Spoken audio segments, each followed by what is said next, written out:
வணக்கம் FMCG TV நேயர்களே. மற்றும் ஒரு மிக பிரமாதமான அழகு தமிழில் பேசக்கூடிய எனது நண்பர் அகமது சொஃபியான் சுயான் என்ற ஒரு பிரபலமான பேச்சாளர் இன்று நம் தளத்திற்கு வருகை தந்துள்ளார். நம்மை சிறப்பிக்க வணக்கம். வணக்கம் அண்ணன் தான் சொல்லுவேன். நீங்கள் எனக்கு ரொம்ப முக்கியமான ஆள். நமது நேயர்கள் அனைவருக்கும் நான் உங்கள் சுஃபியான். தமிழோடு, தமிழ் உணர்வோடு, தமிழ் சமூகத்தோடு, ஏன் ஒட்டுமொத்த உலக சமூகத்தோடு ஒன்றிணையக்கூடிய ஒரு பேராற்றல் கொண்ட இந்த பிரபஞ்சத்தில் நாம் வாழுகின்றோம். ஒரு குறிப்பிட்ட காலம் மட்டுமே நாம் வாழ்கிறோம். இந்த உலகத்தில் ஆடு மாடுகளை போன்று நாம் வாழ்வதற்காக அல்ல. வெந்ததை தின்று விதி வந்தால் சாதல் மேல் என்பதல்ல. இலட்சியத்தோடு குறிக்கோளோடு நாம் வாழப்போகிறோம். அதற்கான செய்திகளை எமது யூடியூபில் நிறைய பேசப்போகிறது. என் கண்ணியத்துக்குரிய அன்பு சகோதரர் அவர்கள் கணேஷ்ராம் அவர்கள் என்னை அழைத்தார்கள்.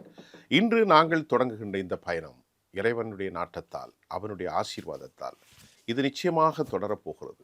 இதனுடைய கருத்தாக்கம், இதனுடைய கருத்துருவாக்கம் ஒட்டுமொத்த சமூகத்திற்கும் பலனளிக்கும் என்ற பிரார்த்தனையோடு நான் உங்களை சந்திக்கின்றேன். நன்றி. வெல்கம் அகமது சுஃபியான். இப்போது பல ராஜ்யங்கள் பல்லாயிரம் ஆண்டுகளாக தொடர்ந்து வலிமையாக இருந்து விழுந்து விழுந்து விழுந்து போயிருக்கு. இதெல்லாம் சரித்திரம் பார்த்து விட்டது. அப்படி இருந்தும் ட்ரம்ப் இந்த ஆட்டம் போடுறாரு, இதை பற்றி உங்கள் கருத்து? சார், இப்போ ட்ரம்பினுடைய நடவடிக்கைகளை பார்க்கின்ற போது அவர் ஒரு அவமானப்பட்ட ஒரு லெவலுக்கு இப்போ அவர் வந்திருக்கிறார். அப்படி தான் நான் சொல்ல முடியும். அமெரிக்காவினுடைய ஏகாதிபத்தியத்தை, மனித சமூகத்தை நேசிக்கக்கூடிய யாரும் நாம் ஏற்றுக்கொள்ள முடியாது. அமெரிக்கா மிகச்சிறந்த வல்லமை கொண்ட நாடு. மிகச்சிறந்த அறிவாளிகளையும் மிகச்சிறந்த கண்டுபிடிப்பாளர்களையும் தனக்கென ஒதுக்கி கொண்ட ஒரு மிகப்பெரிய நாடு என்பதில் மாற்று கருத்து இல்லை. ஆனால் எங்கே பிரச்சனை இருக்கிறது என்றால், நீங்கள் பாருங்கள், 2025 ஜனவரி 19ஆம் தேதி அவர் ஆட்சிக்கு வருகிறார். அவர் வருகிறதுக்கு முன்பு சொல்லியிருக்கிறார், நான் ஆட்சிக்கு வந்தால் போரே இருக்காது. உக்ரைன் போர் இருக்காது, காசாவில் பலஸ்தீன போர் இருக்காது, எதுவுமே இருக்காது. I am a man of peace, சமாதானத்தின் மனிதன், சமாதானத்தின் மதியன், அப்படி தான் அவர் சொன்னார்.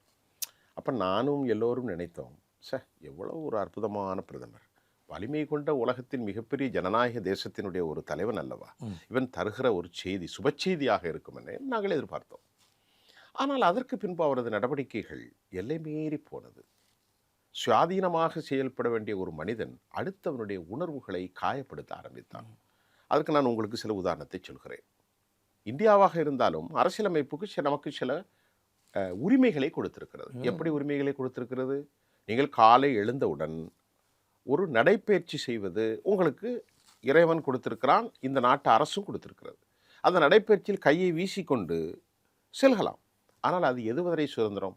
எதிர்த்து நடைபயிற்சியை மேற்கொள்ளவனுடைய முகத்திலோ மூஞ்சிலோ அல்லது மூக்கிலோ உங்கள் கைப்பட்டு விட்டால் அது அநியாயமாகி எல்லை தெரியணும் மனுஷனுக்கு. அது தெரியாமல் அவர் போரை நிறுத்தத்துக்குரிய முயற்சிகள் எடுக்கலை அப்படின்னு நான் நினைக்கல. ஆனால் அவருடைய அணுகுமுறை அனைவரும் வெறுக்கத்தக்க அணுகுமுறையாக இம்முறை மாறிவிட்டது. அதில் சென்ற முறை இந்த அளவு மோசமாக. ஆமாம், சென்ற முறை 17 to 20 விட இப்போ ரொம்ப குறை. அதில் ஒரு விஷயம் என்ன எப்படின்னு பாருங்க. கிரீன்லாந்து என்பது ஒரு சுயாதீனமான ஒரு டென்மார்க்கினுடைய தனி நாடோட இது. அதை நான் எடுப்பேன். ஒன்று. இரண்டாவது, 51வது ஸ்டேட்டாக நான் கனடாவை என் நாட்டோடு இணைக்கப் போகிறேன். 2. மூன்றாவது, இந்தியா போன்ற பெருநாடுகளிடத்தில் என்னிடத்தில் சொல்லை கேட்டு இந்தியா சொல்கிறது, நாங்கள் ஒரு சாவரின் தேசம், சந்தையிலே பொருள் விற்கப்படுகிறது, நீங்கள் உங்களுக்கு நல்ல பரிச்சயம் உண்டு.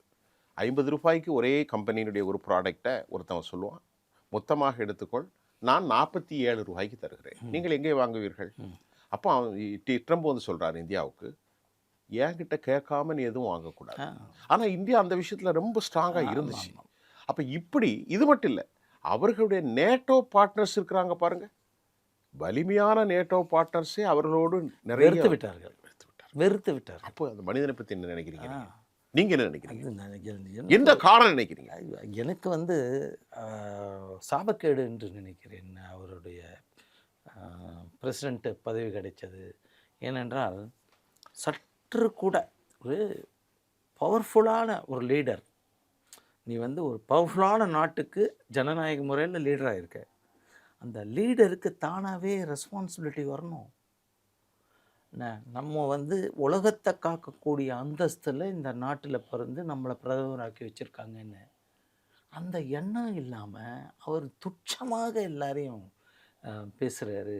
அவர் என் நாட்டுக்கோசரம் தான் பேசு, உன் நாடு உனக்கு முக்கியம், உன் நாட்டு மக்கள் முக்கியம், எல்லாம் முக்கியம். ஆனால் எப்போ வந்து உலக வலிமை வாய்ந்த ஒரு நாடாக அமெரிக்கா பிரகடனம் ஆகியிருக்கிறதோ உண்மை, இது எதில் உன்னுடைய போர் கருவிகள் மூலமாக தான். போர் கருவியும் இல்லை, தொழில்நுட்ப கருவிகளும் இருக்கு, மருத்துவம் இருக்கிறது, எல்லாமே இருக்கு. அதை நாம் அது உலகத்திற்காக பயன்படும். அப்படி இருக்கும்போது நீ வந்து ரெஸ்பான்சிபிலிட்டிங்கிறது வேணும் இல்லையா? அந்த ரெஸ்பான்சிபிலிட்டி இல்லாமல் இர்ரெஸ்பான்சிபிளாக அவர் நடந்துக்கிறாரு. போரை நிறுத்தணும்னு முயற்சி பண்ணினதாக தான் நான் நினைக்கிறேன். அவர் வந்து போர் இல்லாமல் நிறுத்திடுவேன் அப்படின்னு சொன்னார், அந்த முயற்சி செஞ்சார், நடக்கலை. ஆனால் அது நடக்காமல் போனதுக்கு அவரும் காரணம். அப்படி நான் நினைக்கிறேன். இப்பொழுது இந்த கருத்து, இந்த போரில் 3 நிலைகள் தவறு நடந்திருக்கிறது. ஆரம்ப கட்டத்தில் ஈரான் 47 ஆண்டுகளாக வறுமையிலே வாடி உணவின்றி மருந்தின்றி IRGC என்கின்ற மத அடிப்படைவாத குழு என்று இவர் சொல்கிறார். ஆனால் பயங்கரவாத தேசம் என்று ஒரு சான்றிதழை கொடுக்கிறார்கள் பெஞ்சமின் நெத்தானியாகவும் டொனால்ட் ட்ரம்பும். மார்க்கோ ரூபியா அமெரிக்காவுடைய வெளிவிவகாரத்துறை அமைச்சர் சொல்கிறார், பயங்கரவாதிகளிடத்திலே தேசம் செல்கிறது. எனக்கு அது புரியவில்லை. சர்வதேச கிரிமினலாக பெஞ்சமின் நெத்தானியாக உலக நீதிமன்றம் அடையாளப்படுத்தியிருக்கிறது. 1. காசாவில் 22,250 சதுர கிலோமீட்டர், புரிய வேண்டுமென்றால் 40 கிலோமீட்டர் நீளமும் 10 கிலோமீட்டர் அகலமும் கொண்ட ஒரு சிறிய துண்டில் கிட்டத்தட்ட 900க்கும் மேற்பட்ட கார்கோ விமானங்களின் மூலம் அமெரிக்காவில் அனுப்பப்பட்ட பங்கர் பஸ்டர் குண்டுகளை எல்லாம் போட்டீர்கள். 140க்கு மேல் ஷிப்பு கண்டெய்னரில் வந்த ஆயுதத்தை போட்டீர்கள். 1 லட்சம் பேர் படுகொலை செய்யப்பட்டார்கள். It is so called genocide. 2 லட்சம் பேர் குற்றுயிரும் கொலை உயிருமாக நடைபிணமாக இன்று வாழ்ந்து கொண்டிருக்கிறீர்கள். எதற்காக? 1917ஆம் ஆண்டு அரபுகள் வாழ்ந்த மண் தான் அது. ஆமாம். அன்றைக்கு ஜீசஸ் கிரைஸ்டை கொலை செய்தவர்கள் என்று யூரோப்பிய சமூகம் ஹோலோகாஸ்டின் மூலம் மிக கடுமையான அனர்த்தங்களை சந்தித்து வந்த இந்த மக்களை அவர்கள் அரவணைத்தார்கள். எங்களோடு வாருங்கள். ஆண்ட்ரூ பால்சனுடைய பால்ஃபர் டெக்ளரேஷன் மூலமாக இவர்களுக்கு இடம் கொடுக்கப்படுது. ஒட்டாமன் எம்பையர் வீழ்ச்சி அடைந்தது. அதற்கு பிறகு நகாபா என்கின்ற 1948ஆம் ஆண்டு அந்த மக்கள் 7.5 லட்சம் பேர் டிஸ்பிளேஸ்டு தேர் ஓன் டெரிட்டோரி, அங்கிருந்து அரபுகள் வெளியேற்றப்பட்டார்கள். அதிலிருந்து 77 ஆண்டுகளாக நீங்கள் தானே ராஜ்யம் செய்து கொண்டிருக்கிறீர்கள். சரி, இந்த வரலாற்றை நம்ம அப்படியே விட்டுரும். இப்பொழுது நாம் கதைத்தல், இந்த நிகழ்ச்சியை நீங்கள் என்னிடத்தில் கேள்வி கேட்பது நான் அல்ல, கதைத்தல். இப்போ நான் உங்கள்கிட்ட பேசுகிறேன். இந்த போருக்கு பின்பு ஒரு நிகழ்ச்சி நடக்க போகுது. அதை நான் சொல்கிறேன். எப்படின்னா, ட்ரம்ப் அவர்கள் பதவியேற்ற உடனே உலகத்தில் முதல் சென்ற நாடு எது? சவுதி அரேபியா, யுனைடெட் அரபு எமிரேட்ஸ், 3வது நாடு கத்தர். கத்தரில் நம்ம வீட்டுக்கு போனால் 1 கிலோ ஸ்வீட் வாங்கி கொடுப்போமா இல்லையா பிள்ளைகளுக்கு? யாருக்காவது சொந்தக்காரங்க போனால் எங்கள் வீட்டுக்கு வரீங்க, அண்ணா என்ன வாங்கிட்டு வரீங்க? தம்பி இல்லை, வெளிநாட்டுக்கு போயிட்டு வந்தால் இமாச்சல பிரதேசத்துலேருந்து 1 கிலோ ஆப்பிள் பழம் வாங்கிட்டு வாங்க, 10 கிலோ கூட வாங்கிட்டு வாங்க. அதே மாதிரி கத்தர் அப்துல் ரஹ்மான் அல் தானி என்ன கொடுத்தாரு தெரியுமா? 4000 கோடியில் ஒரு விமானத்தை. ஆமாம், என்னத்தை சொல்ல, நீங்களே ஆச்சரியப்பட்டு ஆமான்னு இப்படி நிற்கிறீங்க. நாம் அதில் சகல அந்த அளவுக்கு கொடுத்தாருன்னு நான் நினைச்சேன். ஆனால் இப்போது அது மாறி போய்விட்டு எப்படி என்று நீங்கள் சொல்ல முடியுமா? நான் சொல்லவா? நீங்கள் சொல்லுங்க. நான் சொல்கிறேன். கிட்டத்தட்ட 3 ட்ரில்லியனை அவங்க இன்வெஸ்ட் பண்ணியிருந்தாங்க. 3 trillion, 3.5 trillion, near about 350 lakhs crore அமெரிக்காவுக்கு. இவர் வந்த உடனே கத்தார் இன்வெஸ்ட் பண்ணியிருக்காங்க. Qatar, United Arab Emirate, Saudi Arabia. Saudi அரேபியாவுடைய முகமது பின் சல்மான் அங்கே செல்கிறார். அப்துல் ரஹ்மான் அல் தானி அங்கே செல்கிறார். அதே மாதிரி இப்ராஹிம் சுஜாய், எல்லோருமே இவரை அமெரிக்கா எங்களுக்கு ரொம்ப போதுமானவர்களாக இருக்கிறார்கள். இறைவன் போதுமானவன் என்று சொல்லக்கூடிய அந்த மக்கள் எங்களுக்கு, அவர் அமெரிக்காவும் டொனால்ட் ட்ரம்பும் எங்களுக்கு போதுமானவர் அப்படிங்கிற மனோநிலையில் அவங்க இருந்தாங்க. சரி, இது எங்கே உடஞ்சிது அப்படின்னு நீங்கள் கேட்குறீங்களா? சரி, இதுவும் இறைவனின் நாட்டம் தான். எப்படி சொல்கிறேன்னா, நான் எப்போதும் அப்படி நினைக்கக்கூடிய ஆள். நீங்களும் அப்படித்தான். நீங்கள் ஒரு ஆன்மீக ஒரு நம்பிக்கை. உங்கள் நம்பிக்கை முகத்தை உண்டு. பார்க்கின்ற போதும் ஆமா. நெற்றியிலே நீர் இல்லாத நெற்றி பால் அப்படி இல்லை. மைனஸாக கொஞ்சமாக வச்சு லைட்டாக வச்சுருக்கீங்க. ரைட். இப்போ நான் சார்ட்ட சொல்கிறேன் அப்படின்னா, அந்த ஒரு களச்சூழலில் இன்றைக்கு போர் ஆரம்பித்துச்சு. ஈரான் கொடூரமான தாக்குதல். ஈரானை இவர்கள் தாக்கியிருந்தார்கள். அதை பற்றி நாம் பேசுவதற்கு முன்பு அவர்களுடைய இலக்கு எதிர்பார்க்காத ஒரு இலக்காக மத்திய கிழக்கில் சவுதி அரேபியா, யுனைடெட் அரபு எமிரேட்ஸ், கத்தர், ஜோர்டான், ஓமன், பஹ்ரைன், குவைத் இவ்வளவு நாட்டிலும் இருக்கக்கூடிய எண்ணெய் வளம் பயங்கரமாக அடித்து துவம்சம் செய்தார்கள். அப்போது இவர்களெல்லாம் சத்தம் போடுகிறார்கள், ஏன் எங்களை காப்பாற்றவில்லை? அல் ஜசீராவிலே பேட்டி கொடுக்கிறார், இவங்க ஏன் எங்களை நீங்கள் காப்பாற்றவில்லை? அமெரிக்கா நிக்சன் பிரசிடெண்ட்டாக இருந்தார். நிக்சன், ஆமா. அந்த நிக்சன் பீரியடில் பெட்ரோ ப்ரொடெக்ஷன் இவங்களுக்கு கொடுக்குறேன்னு சொல்லுவோம். நீங்கள் பார்த்தீங்கன்னா உலகத்தில் என்னென்ன நடந்தது, ஒவ்வொரு ரூபாய்க்கும் வங்கியில் தங்கம் இருக்கணும். தங்கம், ஆமாம், ரூபா நோட்டு மிஷினை போட்டு பிரிண்ட் பண்ணுற மேட்டர் இல்லைல்ல. தங்கம் எவ்வளோ இருக்கோ அதில் ஒரு 60% தான் ரூபா நோட்டு பிரிண்ட் பண்ணலாம். அது அளவுகோல். அப்போ தான் அதிலே போட்டிருக்கும்ல, இதை கொண்டு போய் நீ கொடுத்தால் இந்த மதிப்புக்குரிய உனக்கு தங்கம் வழங்கப்படும் அப்படின்னு போட்டிருக்கோம் உங்களுக்கு. அப்படி இருக்கிறத அந்த நிக்சன் என்ன பண்ணார், அந்த மாதிரிலாம் இனிமேல் தேவையில்லை, டாலர் கிடையாது அப்படின்னு சொல்லிட்டாங்க. ஒன்று. அடுத்தது, மக்கள் தொகை கம்மியாகவும் அளவற்ற இறையருளால் கிடைச்ச பெட்ரோல் என்ற செல்வத்தை இருந்த இந்த கல்ஃப் நாடுகள். அற்புதமான வார்த்தை சொன்னீங்க தெரியுமா, அளவற்ற இறையருள். ஆனால் ஒரு விஷயம் சொல்லிட்டா, நபிகள் நாயகத்துடைய காலத்தில் அந்த பிரதேசம் மிகப்பெரிய வறுமை. அவருடைய காலத்தில் நான் படித்திருக்கிறேன், பேரித்தம்பளத்தை தவிர அவருடைய தோழர்கள் எதுவுமே உண்டதில்லை. ஆனால் அவரிடத்தில் நேர்மை இருந்தது. 7ஆம் நூற்றாண்டுக்கு முன்பே இந்திய தேசங்களில் அரபுகளிடத்தில் நல்ல ஒரு உறவு இருந்தது. கொச்சினும் சரி, கராச்சியும் சரி, இஸ்லாம் பரவுவதற்கு ஒரு காலம். அதை பற்றி நாம் தனியே பேசுவோம். ஆனால் இன்றைக்கு நீங்கள் சொன்ன மாதிரி 1937களுக்கு பின்புதான் அமெரிக்கா இந்த செல்வ வளத்தை கண்டுபிடித்தது. நீங்கள் பார்க்கறச்ச இந்த வளம் மிக்க மக்கள் தொகை கம்மியாக இருக்குது. ஆனால் எப்போ வளம் எங்கே இருந்தாலும் அபகரிக்கிறதுக்கு ஒரு கூட்டம் வரும். அப்போ அந்த மற்ற நாடுகள்லேருந்து உனக்கு பாதுகாப்பு தரேன். ஏன்னா 2ஆம் உலக போருக்கு அப்புறம் இவங்க தானே வல்லரசு ஆயிட்டாங்க. அதனால் நான் பாதுகாப்பு தரேன்னு சொல்லி இத்தனை நாள் வரைக்கும் அந்த பாதுகாப்பு இருந்த மாதிரி இருந்தது. ஆனால் இந்த பாதுகாப்பு பல சல்லடை இருக்குது என்பது இந்த ஈரான் போரில் தான் வெளிச்சம் ஆகிடுது அப்படின்னு என் கருத்து. ஏனால் சவுதி போர் பார்த்துருக்கோமா? பார்த்ததே இல்லை. கத்தார் போர் பார்க்கல. இதை நீங்கள் ஓமான் போர் பார்த்துருக்கா? பஹ்ரைன் இல்லை. பஹ்ரைன் பார்த்துருக்கா? யுஏஇ பார்த்துருக்கா? அபுதாபி பார்த்துருக்கா? இல்லை.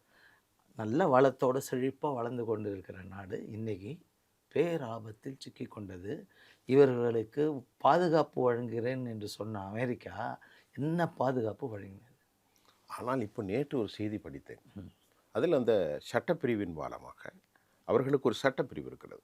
அதன் மூலமாக இவ்வளவு ட்ரில்லியன் கணக்கில் டாலரை அமெரிக்காவிலே ஆர்டிஃபிஷியல் இன்டெலிஜென்ஸ், அமெரிக்காவிலே டிஃபென்ஸ் காரிடார் எல்லாவற்றிலும் அவர்கள் இன்வெஸ்ட் பண்ணியிருக்கிறார்கள். அதை திரும்ப பெறப்போவதாக செய்திகள் வருகின்றது. அப்படி வருகின்ற போது அமெரிக்கா மிகப்பெரிய அனர்த்தத்தில், மிகப்பெரிய துன்பத்தில் வரும். எனக்கு அதில் பெரிய சந்தேகம் இருக்குது. அது சரிதான், அதுவும் சரி. யானை வாய்க்குள்ள அல்வா போட்டிங்கன்னா திரும்ப எடுக்க முடியாது. அது ஒன்று. அதுக்கு அவன் 1008 கணக்கு. அவங்ககிட்ட பணம் கிடையாது உங்களுக்கு கொடுக்க. ஃபஸ்ட்டு அந்த நாடு பொருளாதாரம் 35 ட்ரில்லியன். 32 35 வைத்துக்கொள். 35 வச்சுக்கோ. 35 ட்ரில்லியன் பொருளாதாரம். அவனுடைய கடன் 38 ட்ரில்லியன். இந்த வாருக்கு அப்புறம் இன்னும் அதிகமாக இருக்கும். கடன் கிட்டத்தட்ட நம்முடைய மக்களுக்கு புரியுற மாதிரி சொல்கிறேன், 3800 லட்சம் கோடி. அதாவது நீங்கள் 38 ட்ரில்லியன் மக்களை கேட்டுக்கொள்ளுங்கள், 3800 லட்சம் கோடி. நமது நாட்டின் கடன் எவ்வளோ தெரியுமா? இந்தியாவின் கடன் 2014 52 லட்சம் கோடி, தற்போது 150 லட்சம் கோடியாகி இப்போது 225 லட்சம் கோடி மட்டுமே நமது கடன். அமெரிக்காவுடைய கடன்கள் 4000 லட்சம் கோடின்னு வைத்துக் கொள்ளுங்கள். அதனால 300 அப்படி என்றால் நீங்கள் சொல்வது அவன்கிட்ட திருப்பி கொடுக்க பணம் இல்லை. அதாவது இந்த கடன், இது ரொம்ப அற்புதமான பாயிண்ட். கடனை ஒருத்தன் கிட்ட கொடுத்துட்டோன்னு வச்சுக்கோங்களேன், அவன் நல்லா இருக்கணும், நீங்கள் தான் வேண்டிக்கணும். அப்போ இல்லைன்னா நம்ம பாட்டு சிக்கலாக முதலீடுக்கே மோசமாக. சைனாக்காரன் ஏகப்பட்ட பணத்தை அமெரிக்கால போட்டுட்டான். ஆனா ஒண்ணும் பண்ண முடியாம இப்ப சைனா கேட்டா கொடுக்க முடியாது. ஒன்றும் சைனா எல்லா பணத்தையும் கொண்டு வந்தா எங்க அவன் கொடுப்பான்? அவன் பாண்ட கொடுத்தானா முடிஞ்சுது. திவாலாயிடும். சைனாவுடைய செல்வம் திவால். இது மாதிரி பல நாடுகள் அமெரிக்காவை நம்பி நம்பிக்கையில் முதலீடு செய்தது. ஆனால் இந்த அந்த கஜானா காலி அங்க. பிரிண்ட் பண்ணி அடிச்சுக்கிட்டு இருக்கான். அப்பப்போ ஏற்படுற தொழில் புரட்சியில் வர செல்வங்கள் இப்படி தான். நீங்க சொல்றத பார்த்தா உங்களுக்கு தெரியாது, இது ஒரு சீட்டுக்கட்டு பொருளாதாரம். மாட்டிக்கிட்டாங்க உலகமே அமெரிக்கா கிட்ட. அதனால நீங்கள் சொன்ன மாதிரி அரபு நாடுகள் அங்கே போட்ட முதலீடு யானை வாய்க்குள் போட்ட சோளபுரி அவ்வளோதான். அது வராது, வரவே வராது. எப்படி வரும்? வர முடியாது. ரொம்ப அழுத்தம் கொடுத்து கேட்டேன்னா திரும்ப இங்கே உள்நாட்டு போர் உருவாக்கி விட்டுருவான். அதுதான் அவன் வேலை. இப்போது இந்த போரில் ரொம்ப பாதிப்பு செஞ்ச சம்பவம் அமெரிக்கா ஒரு பெரும் மிஸ்டேக் செஞ்சது. அதை நீங்கள் எப்படி பாருங்க. முதலாவதாக போர் நடக்கும் அன்றே ஒரு 86 வயது பெரியவரை படுகொலை செய்தார்கள். அது உலக அளவில் மட்டும் இல்லை, அந்த நாட்டுக்குள்ளே பெரும் பிரச்சனை ஏற்படுது. அவர் சொன்னார், இது ஒரு கூடு, இதை வைத்து நீங்கள் ஒன்றும் செய்ய முடியாது, நான் என்னை கொண்டு நடப்பதே வயதானவன். அதை தவறுதலாக அல்ல, வேண்டுமென்றே திட்டமிட்டு சென்ட்ரல் இன்வெஸ்டிகேஷன் ஏஜென்சியின் மூலமாக பல பில்லியன் கொடுத்து அவர் கொலை செய்யப்பட்டிருக்கிறார். அதை காட்டி கொடுத்த இப்ராஹிம் கானி கைது செய்யப்பட்டு விட்டார். Point number 1. உலகத்தை இன்றைக்கு அமெரிக்காவின் மீது நான் பல மக்களிடத்திலே கேட்கிறேன். உங்கள் நிகழ்ச்சிக்கு வருகின்ற போது கூட ஒரு இடத்தில் கேட்டேன். உங்களிடத்தில் பேசினார் ஒரு ஆட்டோ டிரைவர். அப்போ அவர் கூட சொன்னார், அமெரிக்கா ஏன் இப்படி ஒரு சாதாரண ஒரு ஆட்டோ டிரைவருக்கு இந்தியாவிலே அவர்களை முதலில் இந்த உலகத்திலிருந்து அப்புறப்படுத்த வேண்டும் என்று சொன்னார். அந்த அளவுக்கு அமெரிக்கா. அதற்கு காரணம் என்னவென்றால், எதுவும் அறியாத பச்சிளம் குழந்தைகள் 163 பிள்ளைகளை பயங்கர டொமஹாக் ஏவுகணைகளின் மூலம் படுகொலை செய்யப்பட்டு விட்டார்கள். இதை பற்றி சொல்வதற்கு அனர்த்தமே இல்லை. அந்த தாய்க்கும் தந்தைக்கும் காலமெல்லாம் கண்ணீர். என் பிள்ளை இருந்தால் இப்படி இருப்பாளே, என் குழந்தை வளர்ந்தா இப்படி இருப்பாளே, பொதுமக்கள் இப்படியே நேசித்து இது ஒரு பெரிய அநியாயம். பொதுமக்கள் தான் பெரும் பாதிப்பு. அதனால தான் எனக்கு மூன்றாவது ஒரு சம்பவத்தை சொல்லிடுறேன். மூன்றாவது, அந்த நாட்டில் ஆசிட் மழை பெய்ய வைத்த சம்பவம். 1.5 ட்ரில்லியன் ஸ்டோரேஜில் இருக்கக்கூடிய குரூட் ஆயில்களின் மேல் ராட்சச குண்டுகளை போட்டு தேசமெங்கும் அழிவை சந்தித்தது. நீண்ட ஆங்காலஜி டாக்டர் சொல்கிறார் லண்டன்லேருந்து, ஐயோ இது பெரிய கொடூரம் அல்லவா, நீண்ட காலமாக புற்றுநோய், கேர்டியோபிளாஸ்டம், ரெஸ்பிரேட்டிவ் மண்டலம், பெரிகார்டியம், அதாவது நியூக்ளியர் பாம்பு போடுறதுக்கு இணை. அப்போ இந்த மாதிரி ஈரானும் பக்கத்தில் இருக்கிற அவர்களுடைய அரபு தேசத்தில் எண்ணெய் கிணறுகளை குறிவைத்து தாக்கியிருக்கிறார்கள். அவங்களும் போர் வந்து வந்துருச்சு. ஆனால் இதில் இந்த அழிவு பாதையை தேர்ந்தெடுத்து விட்டால் 2 பேரும் சரியா கண்கள் மூடிக்கொள்ளும், அறிவு மூடிக்கொள்ளும். அதனால எந்த விதமான கட்டுப்பாடும் இன்றி செயல்படுகிறார்கள். இன்னொரு விவகாரம், நான் நிறைய பத்திரிகையை படிக்கிறேன், நீங்களும் படிப்பீர்கள். நம்முடைய அன்புக்குரிய கண்ணியத்துக்குரிய கண்ணன் அவர்களும் கூட நிறைய பேசுவாங்க. உங்களுக்கும் யுனைடெட் நேஷனுடைய பொலிட்டிக்கல் அட்வைசர். இப்போ அவங்கள்ட்ட நம்ம நிறைய பேசிகிட்டு தான் இருக்கோம். இப்போ என்ன பிரச்சனை அப்படின்னு பார்க்குற போது, எல்லா நாடுகளும் அமெரிக்காவினுடைய ஆட்கள் தான். நான் சொன்ன எல்லா நாடுகளும், துருக்கி எடுத்துக்கொள்ளுங்கள், கத்தரை எல்லா நாடுகளும். இந்த ஒருவன் மட்டும்தான் இங்கே பிரச்சனை பண்ணி கொண்டிருக்கிறான். இவனை காலி செய்து விட்டால் ஒட்டுமொத்த தேசமும் நமது பக்கம். ஆனால் அவருடைய கணக்கு மாறிவிட்டதாகத்தான் நான் நினைக்கின்றேன். என்ன மாதிரி மாறிச்சதான் நினைக்கிறேன். மாறிவிட்டது என்றால், நேற்றைக்கு ஒரு நிலை, அப்பாஸ் அராகச்சி எக்ஸ்டர்னல் அஃபேர்ஸ் மினிஸ்டருடைய செய்தி தொடர்பாளர் இஸ்மாயில் பகை, உச்சபட்ச அளவிலே அந்த நாட்டினுடைய சபாநாயகர், ஆயத்துல்லா கமேனியோடு நெருக்கமாக இருக்கக்கூடிய பக்கர் கலிபாப், சபாநாயகர் ஸ்பீக்கர், அவர்தான் இப்பொழுது ரொம்ப வல்லமை கொண்டவர், ஒரு சீனியர். இப்போ அட்மினிஸ்ட்ரேஷன் பக்கர் கலிபாப் மட்டுமல்ல, மற்றொன்று அலி லாரிஜானி. இவர் உச்சபட்ச தலைவர் சேதலி காமினியோடு அவருடைய காலத்தில் கூட நெருக்கமானவர். அவருக்கு வயது ஒரு 58 வயது தான் இருக்கும். இவர்கள் சொல்கிறார்கள், போரை ஆரம்பித்தது நீங்கள், நாங்கள் போரை ஆரம்பிக்கவில்லை. அதே போன்று கொஞ்சம் கூடுதலாக சொல்கிறாங்க, பேசிக்கொண்டே இருக்கும் நேரத்தில் நீங்கள் போரை துவக்கிட்டீங்க அப்படின்னு சொல்கிறாங்க. அதுதான் உண்மை. வியன்னாவில் பேச்சுவார்த்தை நடக்கிறது. 28ஆம் தேதி கடந்த பிப்ரவரி மாதம் பேச்சுவார்த்தையை ஆரம்பிக்கிறாங்க. ஆரம்பித்து சொன்னார்கள், இதனுடைய இறுதி வடிவம் மார்ச் 2ஆம் தேதி மீண்டும் நாங்கள் உட்காரப்போகிறோம் என்று சொல்லி கொண்டிருந்தார். சொல்லிவிட்டு அவர் சொல்கிறார், ரொம்ப பாசிட்டிவாக இருக்குது, நல்லா இருக்குது, ரொம்ப க்ளோஸாக வந்துட்டோம், கண்டிப்பாக சம்திங் குட் ஹேப்பன், நடக்கலாம், அது பாசிட்டிவாக இருக்கும் அப்படின்னு சொல்லிக்கிட்டு இருக்கிறாங்க. அன்று காலை 7:30 மணிக்கு மஸ்ஜிதில் தொழுது விட்டு அந்த நாட்டு லோக்கல் டைமில் பேசிகிட்டு இருக்காங்க. இந்த போரை என்ன செய்யலாம், எப்படி பண்ணலாம். உடனடியாக தாக்கி விட்டாரே. இதுக்கு என்ன சொல்கிறாங்கன்னா, இது ஒரு பெரிய துரோகம், இது போர்க்கள சூழலையும் ஒப்பந்தத்தையும் மீறல். இரண்டாவது, அமெரிக்காவில் பீட் ஹெர்ட்ஸிலிருந்து, மார்க்கோ ரூபியோலிருந்து, இவருடைய அட்வைசர் ஜான் போல்டனிலிருந்து, சிஐனுடைய முன்னாள் தலைவர்கள் அனைவரும் இந்த போர் நமக்கு சாத்தியமில்லை என்று சொல்லுகின்ற போது, யூதலாபியின் மூலம்தான், பெஞ்சமின் நெத்தானியாகு என்கின்ற ஒரு தனி மனிதனுடைய பேராசின் விளைவுதான் இன்று உலகத்தை இவ்வளவு பெரிய அனர்த்தத்தில் ஏற்பட்டிருக்கிறது என்பதுதான் உண்மை. இதை மறக்க முடியாது யாரும். ஆனால் மத்திய கிழக்கு நாடுகளெல்லாம் கொந்தளிக்கிற the dissent apprehensions among the leaders, ஒரு வயிற்று கலக்கல், என்ன சொல்றது, ஒரு கலக்கம், ஒரு கருத்துருவாக்க மாற்றம். என்ன எங்கள்கிட்ட கூட நீங்கள் சொல்லலையே தாக்குறத. சவுதி கேட்குறான், எந்த ஏற்பாடும் பண்ணாமல் எப்படி நீ தாக்குறது? அவன் உடனடியாக அடித்தது எதிர்பார்க்காமல் அல் உதீது, எங்கே, ஏர்பேஸ், அதுதான் பெருசு. அதே போல் பஹ்ரைனில் இருக்கக்கூடிய கப்பல் தளம், கப்பற்படை, கடற்படை, மெரிடைம் பவுண்டரியில் கடல் எல்லைகளுக்கு உட்பட்டது. அப்படி தாக்கி கொண்டும் போது இப்பொழுது நேற்றைக்கு செயல் என்னவென்றால், இந்த போரை நிறுத்துவேன் என்று இவர்கள், அமெரிக்கா கொஞ்சம் ஸ்டெப் டவுன். ஆனால் வெளியே என்ன சொல்கிறது தெரியுமா அமெரிக்கா? நாங்கள் பூரணமாக எல்லாவற்றையும் அடித்து முடித்து விட்டோம். அமெரிக்காவுடைய மார்க்கோ ரூபியோ சொல்கிறார், போன குண்டு வீச்சுலையும் சொன்னார், இப்பவும் சொல்கிறார். ஆனால் எல்லா நியூக்ளியர் இதையும் வந்து, நான் ஒரு கேள்வி உங்கள்கிட்ட கேட்குறேன். நீங்கள் சர்வதேச நிகழ்வுகளை பார்த்து கொண்டிருக்கிறீர்கள், ஏராளமான அறிவு உண்டு, உங்களுக்கு புரிதல் உண்டு. உலகத்தில் ரொம்ப அதிக பொய் சொல்பவர்களாக நான் அமெரிக்கர்களை, நம்ம ஊரில் சொல்லுவாங்க, வெள்ளைக்காரன் பொய்யே சொல்ல மாட்டான். நம்ம நாடனை உண்மையிலே நினைக்கிறேன்ன, எவ்வளவு உயர்ந்த நாடையா என்னுடைய தேசம், எவ்வளவு மனித நேயம். கோலம் போடுவதை கண்களில் கண்ணீர் கொள்ள வேண்டும், கற்றுக்கொள்ள வேண்டும். இந்திய, திருப்பி சொல்கிறேன், இந்திய நாகரிகம் பார்த்து உலகம் கற்றுக்கொள்ள வேண்டிய நீ எந்த விஷயங்கள், நீ எந்த சித்தாந்தத்தில் இரு, என் தேசத்தை துரோகம் பண்ணா நீ விளங்கவே மாட்டான். ஒன்று சொல்றேன், நம்ம நாட்டை நீங்க புரிஞ்சுங்களா? கோலம் போடும்போது கூட மாவு கோலம் போடு, எதுக்கு? எறும்பு சாப்பிட. எந்த நாட்டிலடா அந்த மாதிரி இருந்துச்சு? சிந்திச்சு பாருங்க. இந்த ஈரான் போர் இது இந்தியாவிற்கு எந்த அளவு பாதிப்பை தொடங்கிவிட்டது, இன்னும் எந்த அளவு செல்லப்போகிறது என்பதனை பற்றி ஒரு சிறிய கலந்துரையாடல் அற்புதமான செய்தால் நம் நேயர்களுக்கு சற்று புரிதல் அதிகரிக்கும். இதை நம்ம பேசுவோம்.